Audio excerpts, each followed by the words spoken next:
लखनऊ के चिन्हट में Indian overseas bank में 42 लॉकर तोड़कर चोरी की वारदात को अंजाम देने वाले 7 में से 4 लोग फरार थे, जिनमें कि 2 लोगों को पुलिस ने मुठभेड़ पे मार गिराया गया। और ये दोनों 25,000 के इनामिया बदमाश है। तो एक का नाम शोभित वर्मा है तो दूसरे का नाम सनी दयाल बताया जा रहा है। जो पहला जो शोभित वर्मा वो लखनऊ के इसी चिन्हट इलाके पे रात में पुलिस की कॉम्बिंग हो रही थी। कॉम्बिंग के दौरान जाँच की जा रही थी, हर संदिग्ध वाहनों की चेकिंग की जा रही। चेकिंग के दौरान जब स्विफ्ट व्हाइट कार को जब रोका गया, उसमें बैठे बदमाश ने पुलिस पर फायर किया। पुलिस ने जवाबी फायरिंग में उसको मार गिराया। हालांकि जिसमें एक बदमाश था वो फरार होने में कामयाब हो गया है। पर उसके बाद जब मुठभेड़ में जो गिराने के बाद उसको अस्पताल ले जाया, जहां पे उसे मृत घोषित किया गया। पर कुल मिलाकर यूपी पुलिस को सफलता मिली। 24 घंटे से ऊपर इस केस का वर्कआउट किया गया है और वर्कआउट करने के बाद 2 लोगों को मुठभेड़ में मार गिराया। जैसे गाजीपुर जिला बॉर्डर पर भी एक बदमाश जो कि इस चोरी की वारदात में शामिल था और उसको भी सनी दयाल को मार गिराया गया। तो यानी अब जो ये 4 जो फरार थे, इसमें से 2 को जो मार गिराया गया वो पुलिस को बड़ी सफलता मिली। और बल्कि 2 लोगों की तलाश है, जिसका नाम एक विपिन कुमार है, दूसरे का नाम मिथुन है। और विपिन ही पूरा इस गिरोह को के टच में जेल से आया था और जेल में ही उसने इंडियन ओवरसीज के बैंक के बारे में पूरी तरह से मुखबरी की थी। और मुखबरी करने के बाद ही 3 दिन की रेकी करके इस चोरी की घटना को अंजाम दिया था। ये नॉर्मल चेकिंग आज हमारे द्वारा की जा रही थी, जो कि लगातार बिहार बक्सर बॉर्डर पर चेकिंग की जाती है। 12 गहमर थाना क्षेत्र में 12 चौकी के अंतर्गत। तो जब चेकिंग के दौरान एक 2 संदिग्ध व्यक्ति एक बाइक पर जाते हुए दिखाई दिए, जिनको जब रोकने का प्रयास किया गया 12 चौकी इंचार्ज के द्वारा, तो वो वहाँ से गाड़ी पलट के और वहाँ से भाग निकले। और उनको जब तत्काल सूचना दी गई चौकी इंचार्ज के द्वारा, तो वहाँ पर थाने की टीम और सभी लोगों ने उसको ट्रेस करना शुरू किया। तो वहीं मौका पाकर वो सड़क से उतर के एक सुनसान निर्जन स्थान की तरफ उन्होंने भागने का वहाँ पर प्रयास किया, जिसमें से एक लड़का जो था वो वहाँ से भाग गया और दूसरा लड़का जो वहीं पर पुलिस के ऊपर छुप के वहाँ से फायरिंग करने लगा जब पुलिस ने उसको रोकने का प्रयास किया। तो जवाबी फायरिंग में जब उसके ऊपर पुलिस के द्वारा फायरिंग की गई, तो उसके पैर में और उसके छाती पर गोली लगी, जिससे वो गंभीर रूप से घायल हुआ।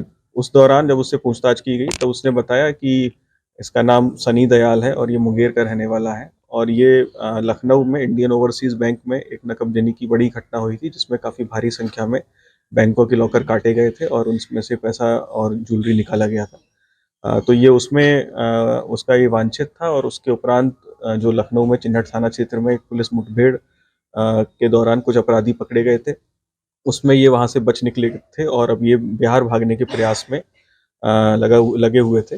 तो उसी दौरान जब चेकिंग के दौरान इनको रोका गया था और ये सब पूरा घटनाक्रम रहा। फिर इसको भदौरा CSC पे ले जाया गया, जहाँ पर ये गंभीर रूप से घायल था और डॉक्टर्स ने इसको चेक करके तत्काल इसको बेसिक स्वास्थ्य सहायता देके इसको यहाँ के लिए डिस्ट्रिक्ट हॉस्पिटल के रेफ़र किया गया।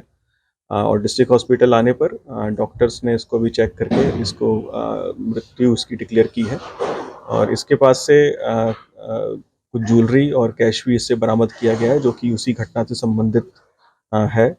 और इसका एक अन्य साथी जो था इसके साथ बैठा हुआ था विपिन, वो वहाँ से भाग निकला है, जिसको अभी तलाश किया जा रहा है। और काफ़ी चीज़ें हम लोग लखनऊ से भी बात करके और डिटेल्स मंगवा रहे हैं कि वहाँ से क्या क्या इस घटनाक्रम रहा था। और इसमें अच्छी कार्रवाई रही। 12 चौकी इंचार्ज के द्वारा त्वरित सूचना इसमें प्रदान की गई और गहमर की पुलिस की भी अलर्टनेस रही। और ये अच्छा ऑपरेशन रहा और इसमें ये जो अपराधी था इसके विरुद्ध एक बड़ी कार्रवाई यहाँ पर हुई।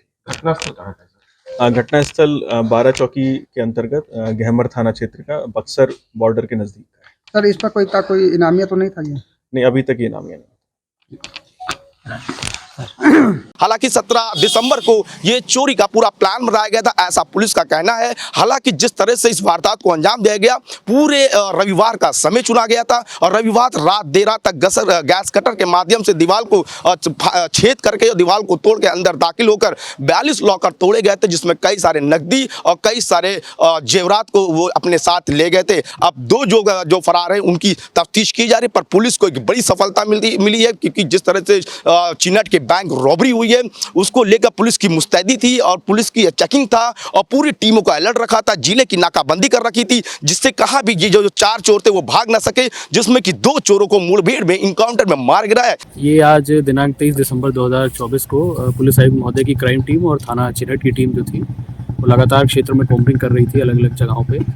इसी पे पुलिस को जब कोम्बिंग कर रही थी तो एक गाड़ी अनियंत्रित रफ्तार से आती हुई दिखी और जब पुलिस पार्टी ने उसे रोकने का प्रयास किया तो और ज़्यादा अनियंत्रित होकर पुलिस की तरफ हुई और उसमें से एक व्यक्ति ने उग्र होकर पुलिस पे फायरिंग कर दी। इसी के जवाबी कार्रवाई करते हुए पुलिस द्वारा सिखलाए हुए तरीके से उस पर फायर किया गया, जिसमें एक व्यक्ति जिसका नाम सुबिन कुमार निकल के आ रहा है, उसकी जेब में पाई हुई डायरी से वो घायल हो गया और दूसरा व्यक्ति जो था वो गाड़ी छोड़ के मौके से फरार हो गया है।